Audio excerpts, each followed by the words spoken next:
জ্ঞানেশ কুমার তিনি একজন সাধারণ নির্বাচন কমিশনার। তিনি যেভাবে হাত নাড়ছেন মনে হচ্ছেন যেন তিনি কোনো সুপারস্টার, অথচ একজন সাংবিধানিক প্রধানের পদে বসেছেন।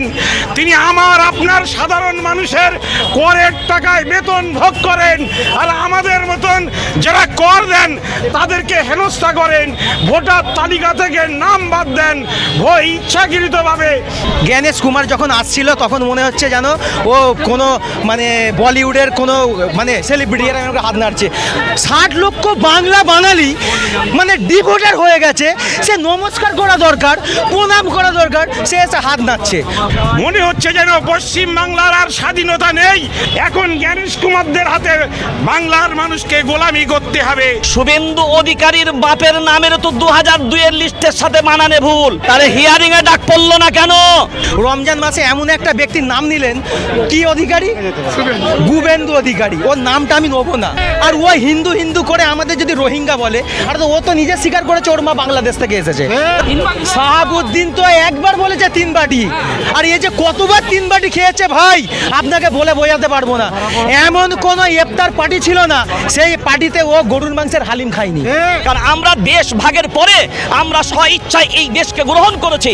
যদি আমাদের কাছে সুযোগ ছিল সেই সুযোগে কিন্তু আমরা কর্ণপাত করিনি। জ্ঞানেশ কুমার হাত আর কালো হাত দেখানোর কোনো অধিকার বাংলার মানুষের নেই।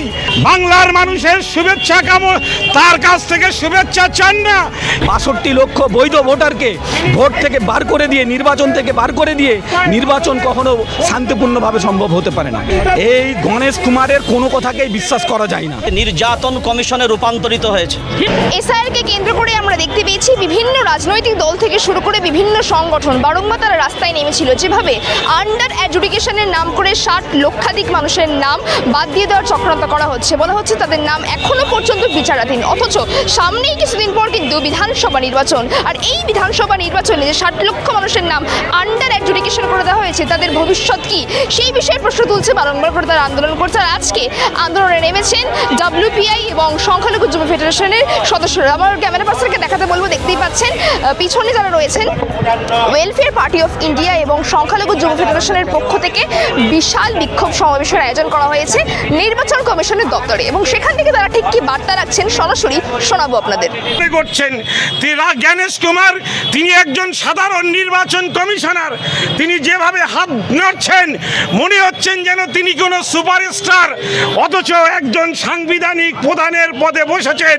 তিনি আমার আপনার সাধারণ মানুষের করের টাকায় বেতন ভোগ করেন, আর আমাদের মতন যারা কর দেন তাদেরকে হেনস্থা করেন, ভোটার তালিকা থেকে নাম বাদ দেন ইচ্ছাকৃতভাবে ষড়যন্ত্র করে পশ্চিম বাংলার 60 লক্ষ মানুষকে ভোটার তালিকার বাইরে রেখেছেন। মহামান্য সর্বোচ্চ আদালত সুপ্রিম কোর্ট বলেছেন যাদের নামের বানান ভুল আছে তাদেরকে ভোটার তালিকায় নাম রাখতে হবে, তাদেরকে হেনস্থা করা যাবে না। মহামান্য সর্বোচ্চ আদালতের এই রায়কে অবজ্ঞা করে যাদের সামান্য নামের ভুল আছে তাদেরকে পর্যন্ত আপনারা দেখেছেন এরকম 60 লক্ষ মানুষের নামকে বাদ দেওয়া হয়েছে।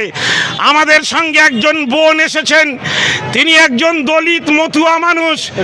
তার আপনারা জানলে অবাক হবেন 2002 সালে ভোটার তালিকায় নাম আছে, তার কাছে ভোটার পরিচয়পত্র আছে, তার কাছে আধার কার্ড আছে, তার খাদ্য সুরক্ষার কার্ড আছে, অথচ ওই বোনটিকে আজকের চূড়ান্ত ভোটার তালিকায় ডিলিট হিসাবে তাকে দেখানো হচ্ছে, কোথাও মৃত হিসাবে দেখানো হচ্ছে। এই দায়বদ্ধতা কার? বাংলার জীবিত মানুষ ভোটার তালিকায় তাদেরকে মৃত হিসাবে চিহ্নিত করা হয়েছে, এই দায় কি জ্ঞানেশ কুমারের নয়? বাংলার মানুষ যিনি জীবিত আছেন তার নামটিকে ডিলিট করে দেওয়া হয়েছে, এই দায় কি ইলেকশন কমিশনের নয়? এই দায় কিন্তু ইলেকশন কমিশন এড়িয়ে যেতে পারেন না। জ্ঞানেশ কুমার হাত আর কালো হাত দেখানোর কোনো অধিকার বাংলার মানুষের নেই। বাংলার মানুষের শুভেচ্ছা তার কাছ থেকে শুভেচ্ছা চান না কেন? জ্ঞানেশ কুমার একজন স্বাধীনতার পরে ব্যতিক্রম প্রথম তিনি নির্বাচন কমিশনার, যিনি একটা নিরপেক্ষ ভোটার তালিকা তৈরি করতেও ব্যর্থ হয়েছেন। তিনি দাদা, শুভেন্দু অধিকারী বলছেন যারা এসআইআর এর বিরোধিতা করে মিছিল করছেন তারা নিজেরাই নাকি বাংলাদেশি রোহিঙ্গা অনুপ্রবেশ। আমি আপনাকে একটা কথা বলি, রমজান মাসেতে আমাদের মুখ খারাপ করতে নেই, এমনিতেও খারাপ করতে নেই। রমজান মাসে এমন একটা ব্যক্তির নাম নিলেন, কি অধিকারী? গুবেন্দু অধিকারী। ওর নামটা আমি নেবো না। আর শুভেন্দু অধিকারী ভালো করে জানে। শুনুন, আমি আপনাকে একটা কথা বলি, শুভেন্দু অধিকারী এই পশ্চিমবঙ্গের রাজ্য সরকার, কি নাম, তৃণমূল সরকার, এই তৃণমূল সরকারের কত বছর নেতা ছিল? কম বেশি 10 বছর। এত গরুর মাংস খেয়েছে, 3 বাটি না, এটা মিথ্যা কথা বলেছে। শাহাবুদ্দিন তো একবার বলেছে 3 বাটি, আর এই যে কতবার 3 বাটি খেয়েছে ভাই, আপনাকে বলে বোঝাতে পারবো না। এমন কোনো ইফতার পার্টি ছিল না সেই পার্টিতে ও গরুর মাংসের হালিম খায়নি। আরে মেটিয়া বুরুজ থেকে আমরা এসেছি।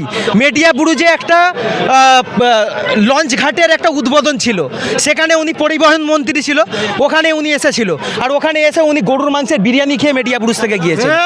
আর ও হিন্দু করে আমাদের যদি রোহিঙ্গা বলে, আর তো ও তো নিজে স্বীকার করেছে ওর মা বাংলাদেশ থেকে এসেছে, তাহলে আমরা কোথা থেকে রোহিঙ্গাটা হলাম? আমার মা, আমার বাবা, আমার দাদু, আমার ঠাকুরদা এই পশ্চিমবঙ্গের মাটিতে জন্মগ্রহণ করেছে, এই পশ্চিমবঙ্গের মাটিতে তারা মারাও গিয়েছে। আমার দাদু, আমার মানে নানা নানি, আমাদের যে মুসলিম ভাষায় বলে নানা নানি, দাদা দাদি এই পশ্চিমবঙ্গের মাটিতে জন্ম নিয়েছে, এই পশ্চিমবঙ্গের মাটিতে দাফন হয়েছে। আমরাও জন্ম নিয়েছি, আমরাও দাফন হব। আর ওকে তো কোথায় ফেলে দেবে আমরা জানি না। আমি হিন্দু মানে সম্প্রদায় বিরোধী কথাবার্তা হয়ে যাবে, আমি চাই না। সাম্প্রদায়িক নয় আমরা। পশ্চিমবঙ্গের মুসলিম সমাজ সবসময় সম্প্রীতির বার্তা দেয়, আর হিন্দু সমাজও দেয়। আর শুভেন্দু অধিকারী, আপনাকে একটা কথা বলে দিই, শুভেন্দু অধিকারী নন্দীগ্রাম ছাড়া যদি কলকাতার কোনো জায়গায় এসে সে র্যালি করে, তাকে মারতে মারতে কলকাতা থেকে বের করে দেওয়া হবে। জ্ঞানেশ কুমার বলছেন যে শান্তিপূর্ণভাবে ভোট হবে। জ্ঞানেশ কুমার যখন আসছিল তখন মনে হচ্ছে যেন ও কোনো মানে বলিউডের কোনো মানে সেলিব্রিটি হাত নাড়ছে। 60 লক্ষ বাঙালি মানে ডিভোটার হয়ে গেছে, সে নমস্কার করা দরকার, প্রণাম করা দরকার, সে এসে হাত নাড়ছে। ওই হাতটা আমরাও নাড়তে জানি, সেই হাতটা যখন এরাম নাড়া হবে না, সেই হাতটা এরাম নাড়া হবে, ঠিক আছে? তো জ্ঞানেশ কুমার যত তাড়াতাড়ি বাংলা থেকে চলে যান আপনি, এবং বাংলায় 60 লক্ষ বাঙালিকে যেইভাবে বাদ দেওয়া চক্রান্ত করেছেন, আপনি ভোট তালিকায় তুলুন। আর না হলে এখানে ভোট হবে না, ভোট ঘোষণা হবে, ভোট হবে না। আর যদি মনে করেন রাষ্ট্রপতি শাসন করব, আমরা রাজি আছি। দেখি আপনাদের কত ক্ষমতা আছে। আরে মণিপুরে গিয়ে দেখুন না, সেখানে আদিবাসীদের কুপিয়ে মারা হচ্ছে, সেখানে রাষ্ট্রপতি শাসন করে কি করছে? আর বাংলায় রাষ্ট্রপতি শাসন করবে, 356 জারি করবে? অত সহজ না। বাঙালি সজাগ আছে। আরে ব্রিটিশকে খেদিয়েছে, ব্রিটিশকে তাড়া বাঁধিয়ে দেশকে স্বাধীন করিয়েছে। জিহাদের স্লোগান সব থেকে প্রথম এই মুসলিম সমাজ দিয়েছিল লালকেল্লার মাটি থেকে। আর আমরা জানি কিভাবে খেদাতে হয়, কিভাবে তাড়া বাঁধাতে হয়। জ্ঞানেশ কুমার বর্তমান নির্বাচন কমিশন বলাটা আমাদের কতটুকু যুক্তিযুক্ত হবে বুঝতে পারছি না। আমার মনে হয় নামটা পরিবর্তনের প্রয়োজন এসছে, নির্যাতন কমিশনে রূপান্তরিত হয়েছে। আর এই নির্যাতন কমিশন, কারণ তার নির্যাতিতর শিকার বাংলার এই 60 লক্ষ মানুষ নয়, বাংলায় প্রায় 1 কোটির ঊর্ধ্বে 1,20,00,000 মানুষ তার নির্যাতনের শিকার হয়েছে। আপনারা জানেন, মানুষের অধিকার খুন করার জন্য যারা মাঠে নেমেছে, একজন মানুষকে খুন করলে যদি তারা অপরাধ হয়, এই 1,20,00,000 মানুষের অধিকার খুন করার জন্য যারা মাঠে নেমেছে, তাদের অপরাধের কাঠগড়ায় দাঁড় করিয়ে তাদের, আমি মনে করি বা আমরা মনে করি, তাদের বিচারালয়ের আন্ডারে নিয়ে এসে তাদের বিচার হওয়া দরকার। এবং এই বাংলার 1,20,00,000 মানুষের সুবিচারের জন্য আজকে আমরা এই পথে নেমেছি। আমাদের একটাই দাবি, 60 লক্ষ মানুষ যাদেরকে আপনার বিচারাধীন করেছেন, যারা কোনো অপরাধ বোঝে না, এখানকার নাগরিক হবার পরে, আমি আমার নিজের কথা যদি বলি, আমার আব্বার ভোটার লিস্ট 1961 সাল থেকে ভোট দিচ্ছে। 2002 তো দূরের কথা, জ্ঞানেশ কুমারের জন্ম কখন হয়েছে আমি জানি না, কিন্তু আমার বাপের জন্ম আপনার ভোট দিয়েছে 1961 সালে। বিরোধী দলনেতা তার মা যখন 61 সালে বাংলার মাটিতে এসছে, তখন আমার বাপ এই দেশের ভোটার, এই বাংলার ভোটার, তারপরও বিচারাধীন। এটা লজ্জা, এটা ধিক্কার। এর থেকে বড় লজ্জার কিছু হতে পারে না। প্রত্যেক সালের ভোটার লিস্টের নামে বানানগুলো কারা ভুল করে? ভোটার লিস্ট সংশোধন কি আমরা করি? ভোটার লিস্ট সংশোধন তো আপনারা করেন। এই সাধারণ মানুষের ভোটার লিস্টের নামের বানান আপনারা ভুল করেছেন। কৈফিয়ত দিতে হলে আপনাদের দিতে হবে, এর খেসারত দিতে গেলে আপনাদের দিতে হবে।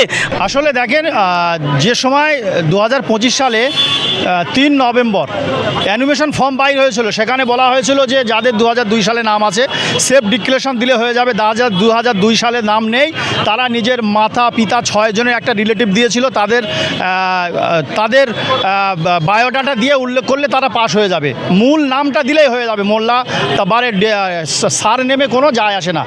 অতএব মানুষ যখন ফর্ম ফিল আপ করে জমা করলো, শুভেন্দু অধিকারী বিজেপির স্লোগান ছিল 1.5-2 কোটি মানুষকে বাদ দেবে, তারা এসআইয়ের নাম বাদ যাবে, ঘুষপেটি আছে, মুসলিম রোহিঙ্গা আছে। অতএব এই ফর্ম জমা দেওয়ার মাধ্যমে যখন দেখলো যে 1% মুসলিম বাদ গেল না, ধরা পড়লো হিন্দু মানুষ এবং রোহিঙ্গারা, তখন এআই নামে সফটওয়্যার লজিক্যাল ডিসপেন্সি নামে তারা ফর্ম বাইর করে সফটওয়্যার দিয়ে সেখানে সমস্ত মানুষকে নোটিশ দিয়ে 2 থেকে 2.5 কোটি মানুষকে নোটিশ দিয়ে লাইনে দাঁড় করে দিল। দেখুন, শুভেন্দু অধিকারী নিজেই তো স্বীকার করেছে যে আমার মা 1960 সালে আমরা বাংলাদেশ থেকে এসেছি, এবং বিজেপির প্রাক্তন মন্ত্রী নীতিশ পরামানিক সে নিজেই বাংলাদেশি, সে এই দেশে এসেছিল পড়াশোনার জন্য। অসীম সরকার সে নিজেই বাংলাদেশি, স্বীকার করেছে যে আমরা বাংলাদেশ থেকে এসেছি। এবং বিজেপির যারা নেতৃত্ব, যারা আরএসএসের পা চাটুয়া হয়ে বাংলার মানুষকে বিভ্রান্ত তৈরি করছে, তারা নিজেরা স্বীকার করেছে যে আমরা বাংলাদেশ থেকে এসেছি এবং আমরা বিজেপি করি। কিন্তু আমার বক্তব্য হলো, তারা যারা বলেছিল যে বাংলায় অসংখ্য 1.5 কোটি রোহিঙ্গা পাবো, সেখানে বাংলায় 1000 রোহিঙ্গা খুঁজে পাইনি। বাংলাদেশি তো খুদ শুভেন্দু অধিকারীর বাবা, শুভেন্দু অধিকারীর মা, শুভেন্দু অধিকারী যেহেতু বাংলাদেশ থেকে নিজেই এসছে, ওর মা বলেছে শুভেন্দু অধিকারী। তা আমি গণেশ কুমারকে আরেকটি কথা বলতে চাই আপনার চ্যানেলের মাধ্যমে। গণেশ কুমার, আপনি যেইভাবে বিজেপির দালালি করছেন, আমাদের প্রধানমন্ত্রীকে দেখেছেন রাম নিয়ে আসার কথা বলেছে, সে নিজেই তেল নিয়ে আসতে পারছে না,